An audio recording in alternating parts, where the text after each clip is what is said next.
Hello everyone, today in this video we will fight against the atmosphere of our world around us, and this time we will discuss the utopian idea of peace through unification. We were just we were fed with this propaganda for the last 6 or 7 decades that okay, Europe experienced two brutal world wars because it was not united, there were national states, different interests, and so on and so on and so on. So that's why we suffered so much, it was so painful, blah blah blah. So to avoid these problems, we need to unite. Make Europe united as one state or federation of states, and we will be happy, live forever, and so on and so on.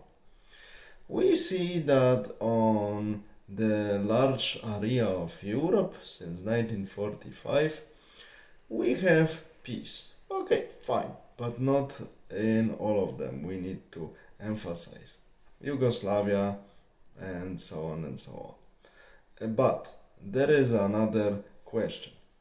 After several decades of this unification, mainly by propaganda, by bribing elites, by bribing people, partly by some social welfare, and by cheating about the profits of this unification, we see that our societies, and also feeding the people with detrimental leftist neo-Marxist ideologies, we see that we, as a people of Europe, nations of Europe, we are slowly being erased from the existence.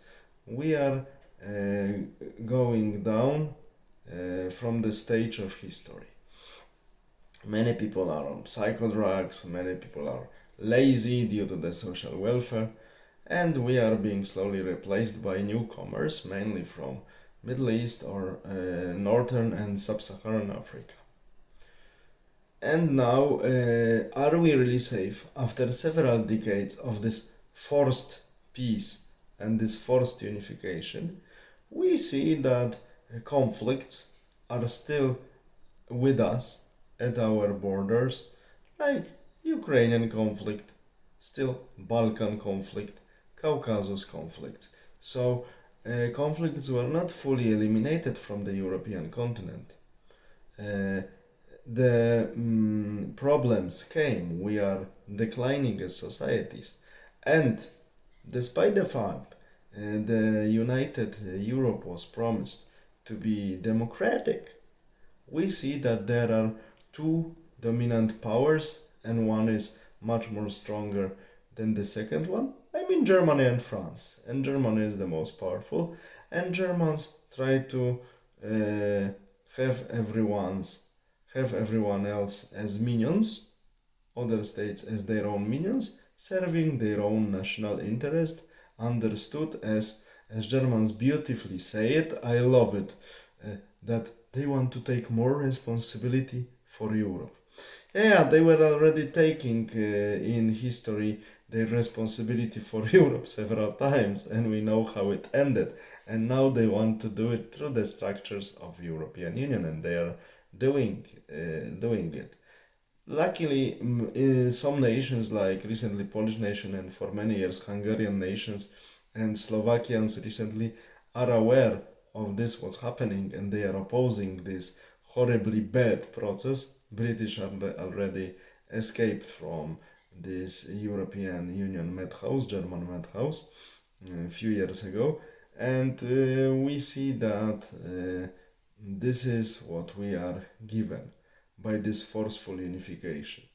Degradation of our societies, degradation of our morality, replacement by newcomers, and still we are being subjected to the German national interests, despite the fact we were promised to be in democratic, very cosmopolitan, multinational, beautiful, collaborating Europe. It's not possible in these circumstances. We should reject this harmful myth of united Europe, take care of our national states, collaborate regionally where we have really common interest. As I said, this pact from Norway to Greece has sense because we have common interests, and we need to oppose Marxist West and aggressive Russian East, then such collaborations, regional ones, make sense.